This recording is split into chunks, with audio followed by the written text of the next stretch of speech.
জুবিন গাৰ্গৰ মৃত্যুৰ পাছত মুক্তি লাভ কৰা প্ৰথমটো গীত কোনটো? অপশ্যন এ ৰৈ ৰৈ বিনালে, অপশ্যন বি মোৰ মন, option C য়ালি, option D Chandni ৰাত। শুদ্ধ উত্তৰটো হৈছে মোৰ মন। মোৰ মন গীতটো কোন চলচ্চিত্ৰৰ অংশ? অনামিকা, ৰৈ ৰৈ বিনালে, চান্দনী ৰাত, শব্দ। উত্তৰটো হৈছে ৰৈ ৰৈ বিনালে।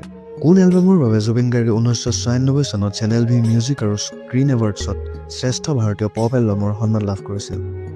অপশ্যন এ বলো তাৰাৰা, অপশ্যন বি দুলে দুলে, অপশ্যন চি চান্দনী ৰাত, অপশ্যন ডি অনামিকা। আৰু ইয়াৰ উত্তৰটো হৈছে চান্দনী ৰাত।